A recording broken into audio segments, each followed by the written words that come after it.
नमस्कार, कान्तिपुर समाचारमा स्वागत छ। सुरु गरौँ अहिलेका मुख्य समाचारबाट। आज कोरोना संक्रमण अहिलेसम्मकै उच्च, एकै दिन 3400 भन्दा बढी संक्रमित, 15 जनाको मृत्यु, अस्पतालको क्षमताले धान्न मुस्किल भएको स्वास्थ्य मन्त्रालयको भनाई। चौतर्फी दबावपछि अनसनरत डाक्टर केसीसँग वार्ता गर्न सरकारले बनायो वार्ता टोली। सत्याग्रहलाई व्यवस्था गरे सरकारकै लागि प्रत्युत्पादक हुने नेकपाकी नेताहरूको चेतावनी। स्वदेशमै उत्पादन हुने रैथाने खाद्यान्नमा समेत चरम परनिर्भरता। नेपाली भान्सामा युक्रेनको गहुँ, टर्कीको चना र अर्जेन्टिनाको मकै हावी। चीनको आर्थिक प्रभावलाई रोक्न विश्वका 4 शक्तिशाली मुलुकको साझा रणनीति। हिन्द प्रशान्त क्षेत्रमा BRI परियोजनालाई निस्तेज पार्ने दाउ। र युरोपेली फुटबल खेलाडीको खरिद बिक्रीमा आर्थिक मन्दीको असर खासै देखिएन। नयाँ सिजनका लागि इङ्ग्लिस क्लबले खर्चिए 1.25 अर्ब पाउन्ड।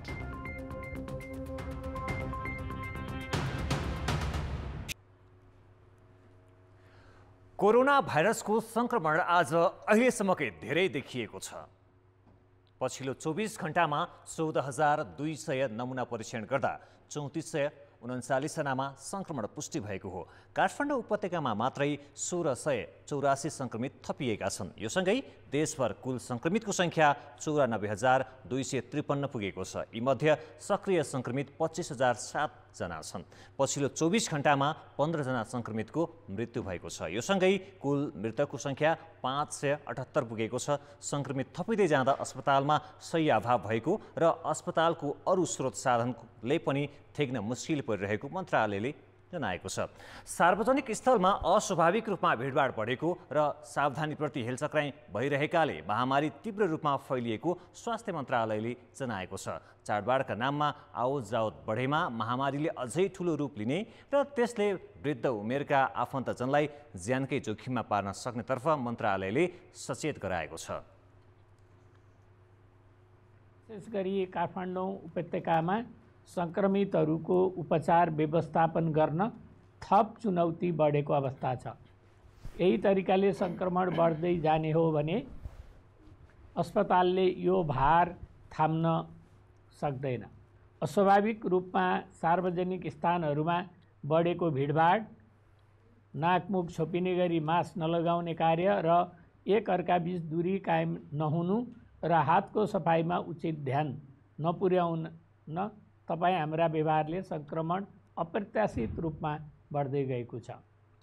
मन्त्रालयका अनुसार काठमाडौँपछि सबैभन्दा बढी मोरङमा 322 जना संक्रमित थपिएका छन्। त्यसैगरी सुनसरीमा 193, चितवनमा 131, रूपन्देही 130, बाँके 106 र मकवानपुरमा 99 जना नयाँ व्यक्तिमा भाइरस देखिएको छ। हालसम्म 68,668 जना निको भएका छन्। तीमध्ये 1126 जना पछिल्लो 24 घण्टामा कोरोना मुक्त भएका छन्।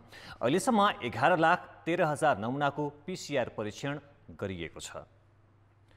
सरकारले कोभिड-19 का कारण प्रभावित सबै विषय र तहका परीक्षाहरू सञ्चालन गर्न दिने निर्णय गरेको छ।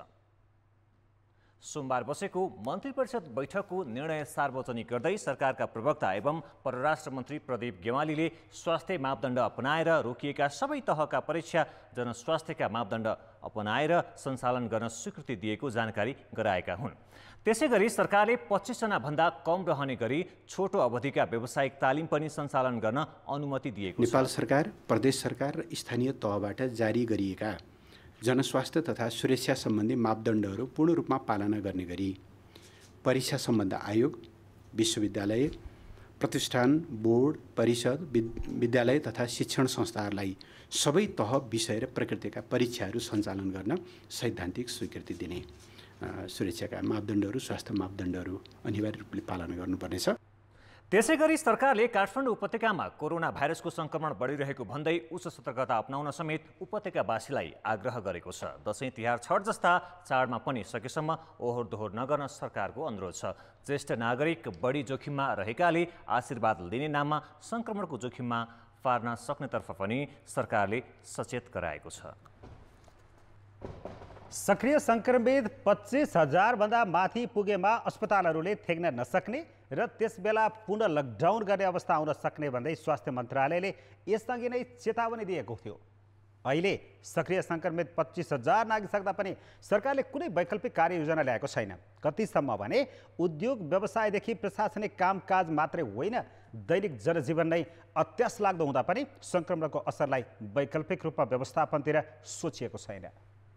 सर्वोच्च अदालतमा एकजना न्यायाधीश र केही कर्मचारीलाई सङ्क्रमण देखिएपछि आइतबार एउटा र सोमबार 2वटा मात्रै इजलास बसे।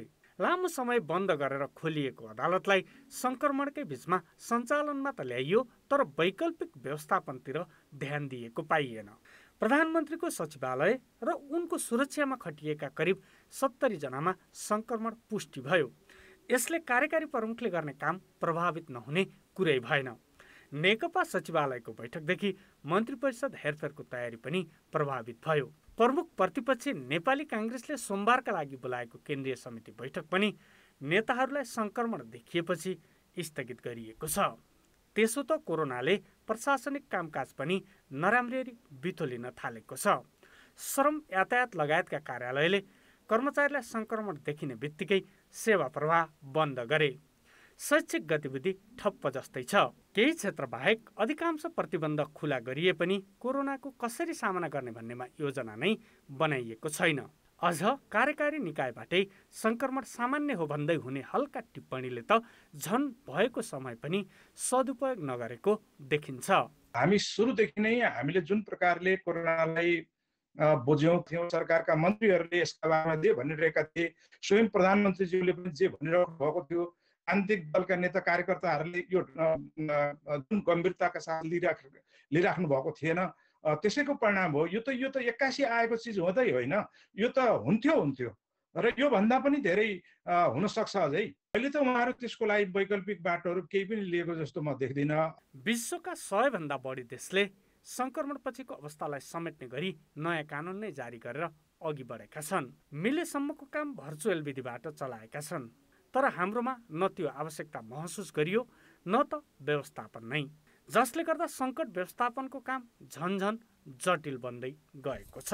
जनजीवनका जति पनि काम व्यवहारहरू छन् तिनलाई चाहिँ नियमित तरिकाले चल्न सक्दैन। तिनलाई यो कोभिड-19 लाई ट्याकल गर्दै भर्चुअल माध्यमबाट सञ्चालन गर्नुपर्छ भने र 100 भन्दा बढी मुलुकहरूले संसद पनि भर्चुअल माध्यमबाट चलाए, अदालत पनि त्यसरी नै चलाए, अनि सरकारका काम कारबाहीहरू पनि त्यसरी नै गरे, पार्टीका बैठकहरू पनि त्यसरी गरे। कतिपय ठाउँमा त उनीहरूले लकडाउनसम्म पनि गरेनन्। हामी कहाँ पनि त्यही ढङ्गले नयाँ कानुन बनाउनु पर्थ्यो, अझै पनि बनाउनु जरुरी छ। सङ्क्रमणले कति समय प्रभावित पार्छ भन्ने यकिन छैन। बारम्बारको लकडाउन र निषेधाज्ञाले थला परेको बजार र जनजीवनलाई अब बन्द गरेरै बस्ने अवस्था पनि छैन। त्यसैले सङ्क्रमणका नाममा सेवा प्रवाह नै ठप्प बनाउँदा जनजीवन थप कष्टकर बन्नेछ भन्ने यथार्थलाई मनन गरी सरकारले विकल्प खोज्न आवश्यक छ। कान्तिपुर समाचारका लागि दीपक आचार्य, काठमाडौँ। 24 दिनदेखि अनसनरत डाक्टर गोविन्द केसीका माग सम्बोधनका लागि सरकारले वार्ता टोली गठन गरेको छ। प्रधानमन्त्रीको निर्देशनमा शिक्षा मन्त्री गिरिराजमणि पोखरेलले शिक्षा सचिव गोपीनाथ मैनालीको संयोजकत्वमा 3 सदस्यीय वार्ता टोली गठन गरेका छन्। टोलीमा स्वास्थ्य मन्त्रालयका सहसचिव डाक्टर गुणराज लोहनी र चिकित्सा शिक्षा आयोगका निर्देशक दिलीप शर्मा सदस्य छन्।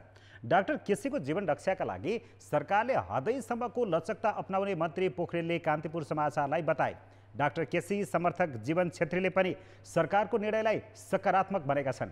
यसअघि वार्ताका लागि पहल नगरेको भन्दै नेपाल चिकित्सक सङ्घले आकस्मिक र कोभिड बाहेकका उपचार सेवा बहिष्कार गरी आन्दोलनमा उत्रन आह्वान गरेको थियो। सरकारले माग सम्बोधन नगरे शुक्रबार देशैभरका स्वास्थ्य संस्थाका सम्पूर्ण सेवा बहिष्कार गर्ने सङ्कोच चेतावनी छ। यसैबीच राष्ट्रिय मानवाधिकार आयोगले डाक्टर केसीको स्वास्थ्य अवस्था अत्यन्त नाजुक बन्दै गइरहेको भन्दै गम्भीर ध्यानाकर्षण भएको जनाएको छ। नेपाली कङ्ग्रेस, जनता समाजवादी पार्टी लगायतले विज्ञप्ति जारी गरी सत्याग्रहलाई व्यवस्था गरी सरकारकै लागि प्रत्युत्पादक हुने चेतावनी दिएका छन्।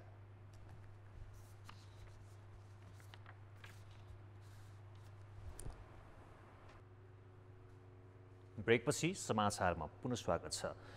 जाजरकोटको जुनीचाँदे गाउँपालिका औलभिरमा आज जीप दुर्घटना हुँदा 5 जनाको मृत्यु भएको छ। दुर्घटनामा जुनीचाँदे वडा नम्बर 11 का वडा अध्यक्ष अमर बहादुर शाही, स्थानीय खेमराज शाही, कृति बहादुर शाही, कृष्ण बहादुर शाही र मालिका बस्नेतको मृत्यु भएको जाजरकोटका प्रहरी प्रमुख डीएसपी किशोर कुमार श्रेष्ठले बताए। दुर्घटनामा स्थानीय नरबहादुर बुढा गम्भीर घाइते भएका छन् भने 2 जना बेपत्ता भएका छन्। बेपत्ताको शनाखत हुन सकेको छैन। जुनीचाँदे गाउँपालिकाको कार्यपालिकाको बैठकको लागि सदरमुकाम खलङ्गादेखि परालेसम्म जाँदै गरेको अध्यक्ष शाहीको टोली सवार जीप दुर्घटनामा परेको हो।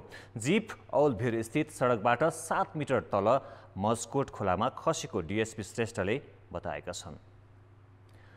अपराध र भ्रष्टाचारबाट सम्पत्ति कमाएर वैधानिकता दिने प्रवृत्ति बढे पनि कमजोर निगरानी प्रणालीका कारण राज्य संयन्त्रले कानुनी कारबाहीको दायरामा निकै कमलाई मात्र ल्याउन सकेको छ। अपराधबाट आर्जित धनकै आडमा राजनीति गर्नेदेखि व्यवसायमा प्रवेश गर्नेमाथि कारबाहीका लागि सरकारले सम्पत्ति शुद्धिकरण अनुसन्धान विभाग नै गठन गरेको छ। तर स्थापना भएको 10 वर्षमा 2 अर्ब रकम अपराधबाट कमाएको भन्दै दायर भएका मुद्दामा जम्मा 50 करोड हाराहारी मात्रै जरिवाना भएको छ। गत वर्ष तिहारको मुखमा काठमाडौँको एउटा जुवा खालमा प्रहरीले छापा मार्यो। क्यासिनो बाहिर एउटै जुवाको खालबाट 3 करोड नगद बरामद भयो, जुन जुवा खालमा प्रहरीले बरामद गरेको सबैभन्दा ठुलो रकम थियो। 3 करोड बोकेर जुवा खालमा पुगेका 6 जनाको पैसाको स्रोत नखुलेपछि सम्पत्ति शुद्धिकरणको अनुसन्धानकै क्रममा छ।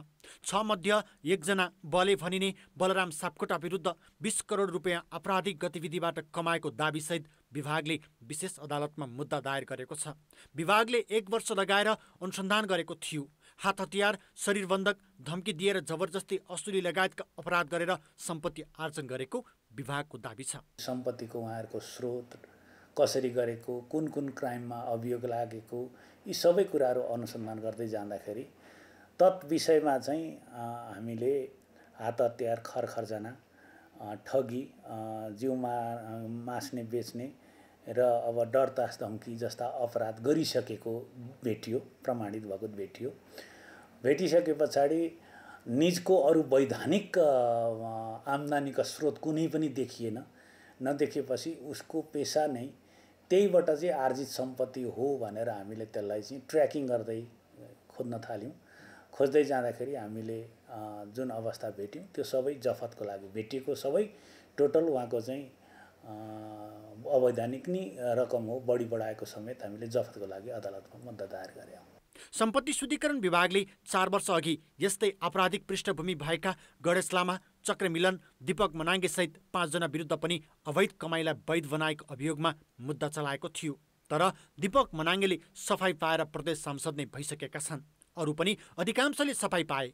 यसरी हेर्दा अपराधबाट आर्जन गरेको भन्दै चलाइएका मुद्दामा विभागले सबैभन्दा बढी असफलता बेहोरेको छ। अपराध गरेर आर्जित सम्पत्तिले व्यवसाय मात्रै होइन राजनीति पनि प्रभावित पारिरहेको छ। यसको सबैभन्दा अब्बल प्रमाण सञ्जय टक्ला भनिने सञ्जय शाह हुन्, जसलाई 17 करोड बिगो भराउँदै 34 करोड जरिवानाको निर्णय अदालतले गरेको छ।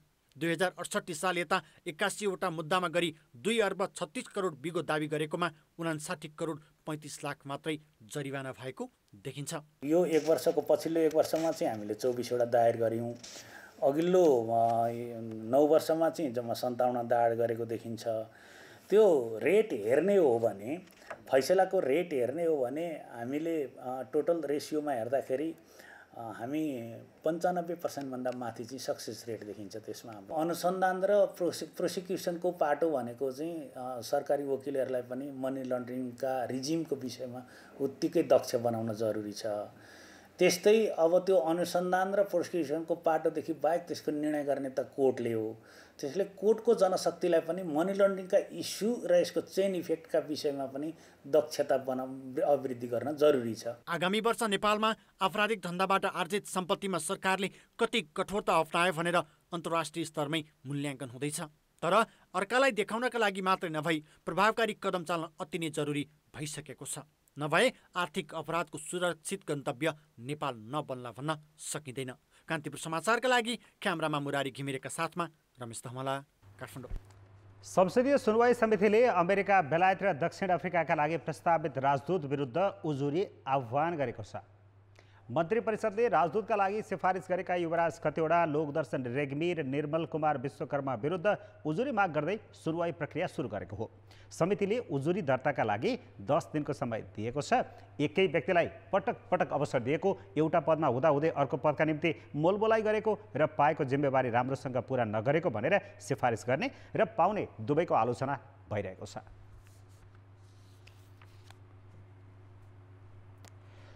कोरोना संक्रमणको सुरुवाती चरणमा परीक्षण बढाउन भन्दै द्रुत परीक्षण किट अर्थात् आरडिटी ल्याइयो, तर त्यसबाट सही नतिजा नआउँदा संक्रमण थप फैलियो र त्यसलाई रोकेर पूर्ण रूपमा पिसिआर परीक्षण गर्न थालियो।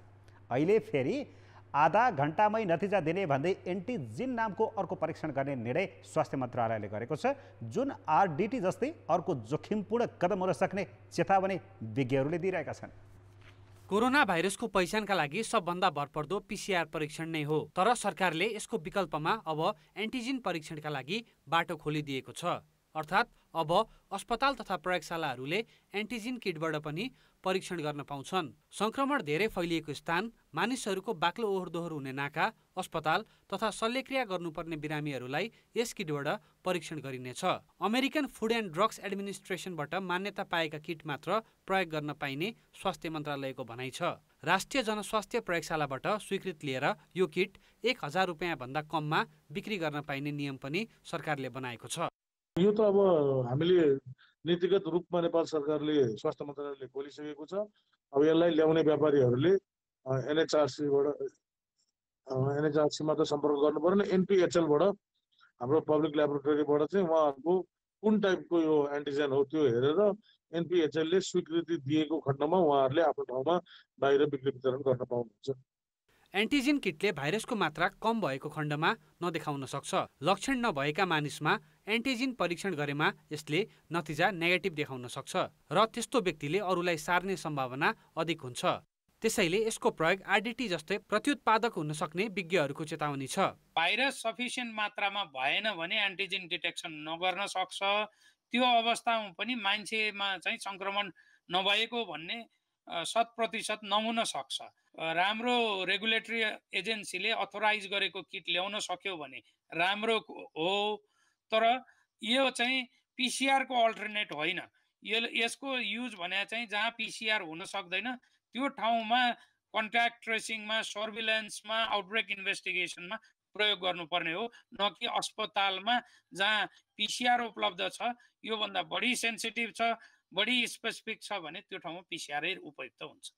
एन्टिजिन परीक्षणले आधा घण्टामै नतिजा दिन्छ, तर पिसिआर परीक्षण घटाएर एन्टिजिनलाई नै विकल्पका रूपमा सारियो भने महामारी नियन्त्रण हुनुको साटो उल्टो नतिजा हात पर्ने जोखिम पनि उत्तिकै छ। कान्तिपुर समाचारका लागि कृपाल गौतम, काठमाडौँ।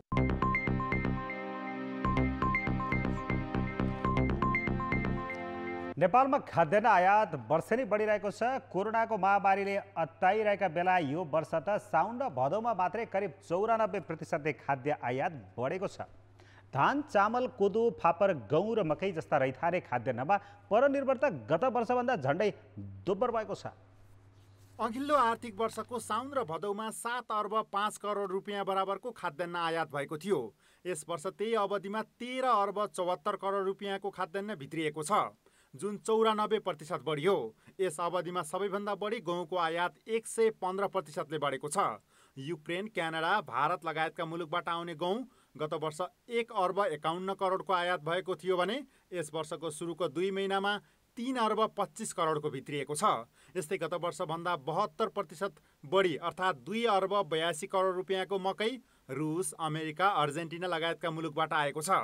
चीनबाट आउने कोदो र फापरको आयात पनि 9 करोडबाट 13 करोड रुपियाँ पुगेको छ। अस्ट्रेलिया र टर्कीबाट आयात हुने चना भने 26 करोड रुपियाँ बराबरको ल्याइएको छ। स्वदेशमै उत्पादन हुने खाद्यान्नमा पनि परनिर्भरता कहाली लाग्दो रूपमा बढेको यस तथ्याङ्कले देखाउँछ। अहिले चाहिँ पछिल्लो समय कृषिका प्राथमिक उपजहरू जसलाई हामी रैथाने पनि भन्छौँ, धान, मकै, गहुँ यस्ता चिजवस्तुहरूको चाहिँ इम्पोर्ट अहिले बढेको अवस्था छ। जस्तो उदाहरणको लागि चामलै भन्नु भने गत वर्ष 55,000 मेट्रिक टन चामल आएकोमा अहिले 1,11,000 मेट्रिक टन चामल आएको छ होइन। त्यसै गरी धानमा पनि 33,000 मेट्रिक टनबाट 61,000 मेट्रिक टन धान आएको छ। मकैमा पनि त्यसै गरी 48,000बाट 1,25,000 मेट्रिक टन आएको छ। समग्र खाद्यान्न 2075-76मा 51 अर्ब 80 करोडको आयात हुँदा गत वर्ष 10%ले बढेर 56 अर्ब 88 करोड पुगेको थियो। त्यसमा दुध, पेय, कच्चा तरकारी र फलफुल समेत जोड्दा वार्षिक 2 खर्ब 45 अर्बको खाद्यान्न किन्नु परेको तथ्याङ्क छ। कृषि क्षेत्रमा पर्याप्त बजेट छुट्याए पनि त्यसले प्रतिफल नदिनु र वार्षिक आयात बढे हुनुले एकातिर लगानी खेर गइरहेको छ भने अर्कातिर रैथाने वस्तुको उत्पादन बढाउन ध्यानै नपुगेको देखिन्छ।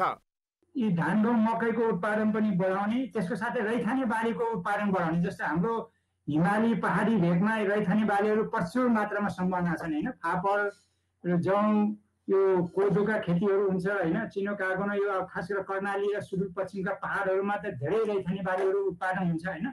यो आफ्नै देशमा प्रविधिको विकास गरेर उन्नत सुधारेको प्रविधि विकास गर्ने र त्यसको उत्पादन बनाउने होइन, त्योमा फोकस गर्नु पर्यो। त्यस खाले इन्भेस्टमेन्ट, कृषि अनुसन्धान प्रविधिको विकास र त्यो खाले प्राविधिक सेवा सुविधा र अहिले सहुलियत पनि सरकारले दिनु पर्यो। त्यो उत्पादन बढाउन सक्यो भने हामीले यो इम्पोर्ट घटाउन सकिन्छ।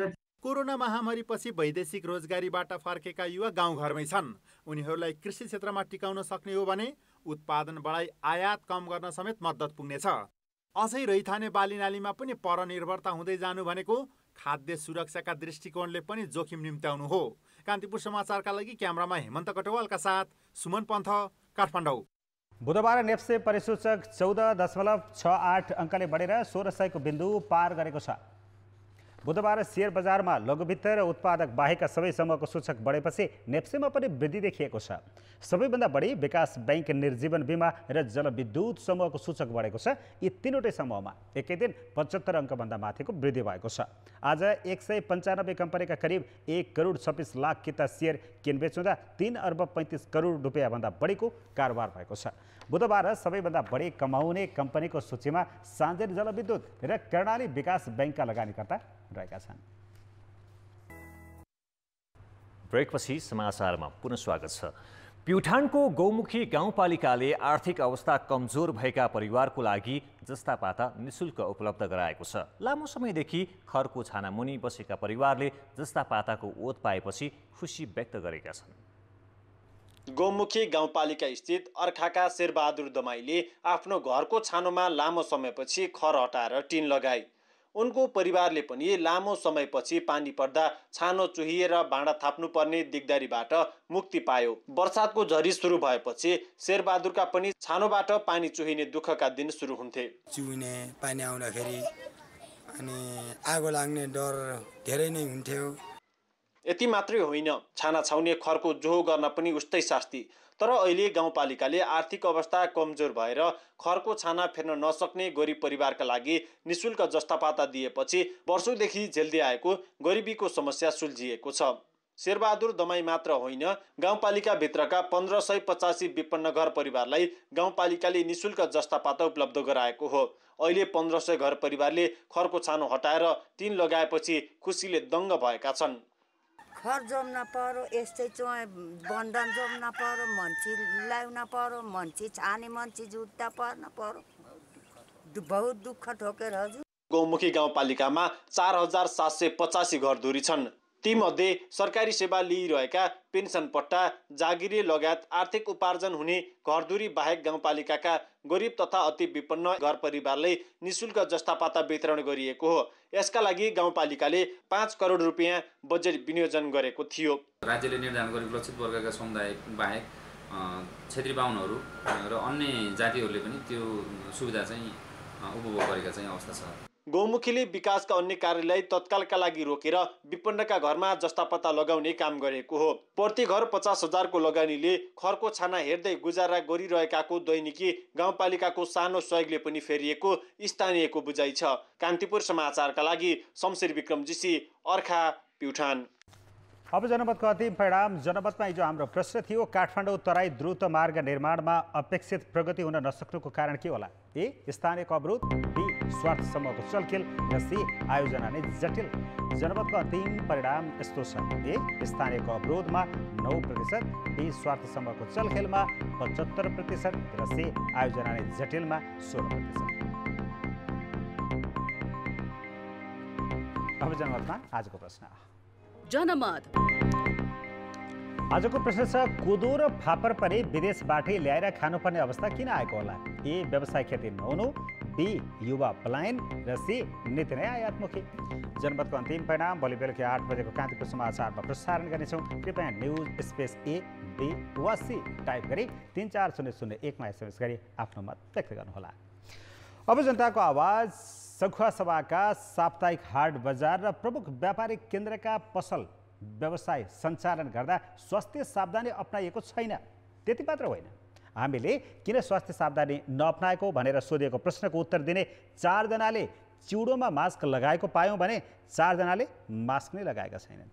जनताको आवाज बुझ्ने मान्छेहरू पनि त्यसै गरी लापरवाहीसँग हिँडिरहेको देखेकोले लेकिन नजान्नेहरूले पनि अब यो फल्नाले त यसो गरिरहेछ भने हामी चाहिँ किन यसो गर्ने त नगर्दा पनि हुने रहेछ भन्ने पनि एउटा मानसिकताको कारणले मास्क लाउनु पर्ने भनेको अर्काको लागि लगाइदिनु पर्ने, हामी आफ्नो स्वास्थ्यको लागि लगाइदिनु पर्ने होइन, अर्काको लागि चाहिँ लगाइदिनु पर्ने भने जस्तो चाहिँ हामीले चाहिँ त्यस्तो सोच्छौँ। अलिकति सचेतनताको नै कमी हो कि सामाजिक सञ्जाल हुँदै यो मास्क छोडौँ, मास्क आवश्यक छैन भन्ने खालका चाहिँ कुराहरू पनि भाइरल भएकाले पनि त्यस्तो भएको हो कि? पसलमा जाँदाखेरि तपाईँलाई कुनै सेनिटाइजरहरू पनि राखेको हुँदैन, पानीको हात धुने व्यवस्था पनि हुँदैन, साबुनहरू हुँदैन। अब गाउँघरमा बस्ने मान्छेहरू सधैँभरि चाहिँ त्यो सेनिटाइजर किनेर लाउन पनि सक्दैनन्, मास्क किन्दा पनि किन्दैनन्। मास्क लगाएर हिँड्ने चलन पनि क्रमशः हट्दै गएको छ। यो कोरोनालाई जित्न खोजेको आशय हो कि अब लापरवाही त धेरै नै भइरहेको छ। यसलाई चाहिँ अब सबैतिरबाट चाहिँ सावधानी अपनाउनु नै उपयुक्त हुन्छ। मास्क लगाउनुपर्छ, सेनिटाइजरले हात साबुन पानीले हात धुनुपर्छ भनेर छ। अब अहिले सरकारले लकडाउन खोले सँगसँगै यो चाहिँ सबै सकियो, अब चाहिँ केही पनि छैन भन्ने चाहिँ कन्सेप्ट पब्लिकमा गएको छ। सामान्य अरू बेला जस्तो आउने ज्वरो रुगा खोकी रहेछ भन्ने चाहिँ ठानेर मान्छेहरूले यसलाई चाहिँ धेरै व्यवस्था गरेको चाहिँ देखिराखेको छ।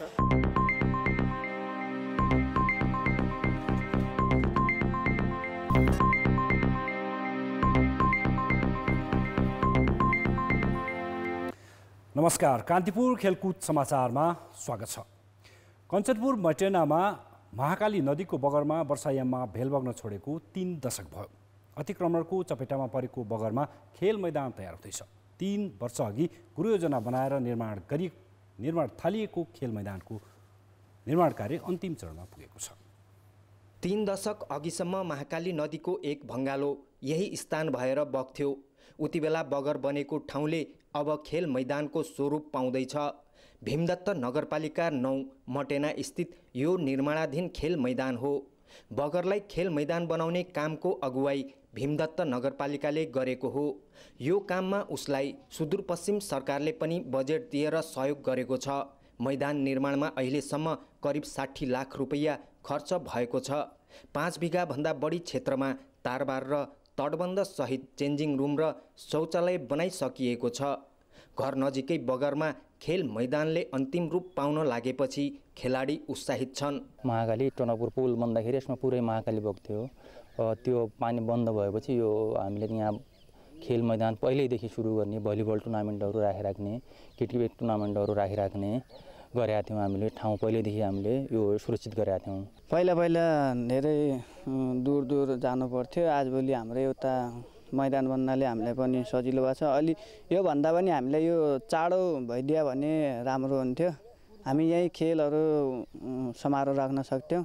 टनकपुर बाँध बनेपछि यहाँ महाकाली नदी बग्न छाडेको हो। तर बर्खायाममा भने चुरे पहाड भएर बग्ने कामी काटे खोला आउने गर्छ। त्यही कारण यहाँ तटबन्ध बनाइएको हो। मैदान बनाउन थालेपछि बगर अतिक्रमण हुनबाट जोगिएको छ। संरक्षण नगरेर खेल मैदान नबनाउने हो भने यो अधिक्रमण भइसक्ने अवस्था पनि थियो र यो अधिक्रमण गर्नका लागि पनि अहिले पनि थुप्रै असन्तुष्ट छन्। थुप्रै साथीहरू, थुप्रै किसानहरू जसको पाइक पर्छ उनीहरूलाई अहिले पनि असन्तुष्टि लागेको छ।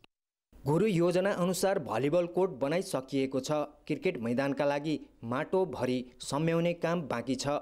यस्तै फुटबल मैदान र मिनी कबड हल बनाउने योजना समेत छ। कान्तिपुर समाचारका लागि क्यामेरामा चिरायु थापाका साथ तेजसिंह मुस्कान, महेन्द्रनगर, कञ्चनपुर। कान्तिपुर खेलकुद समाचार अहिले यति नै। धन्यवाद रोशन। अब मौसम सम्बन्धी जानकारी।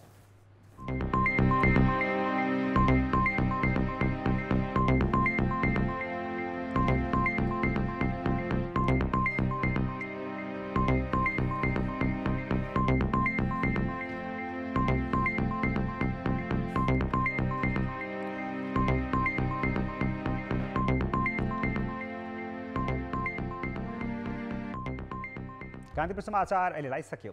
अब हाम्रो अर्को समाचार बुलेटिन राति 10:30 बजे अङ्ग्रेजी भाषामा र 11 बजे नेपाली भाषामा आउनेछ। कान्तिपुर टेलिभिजन हेर्दै गर्नुहोला। नमस्ते।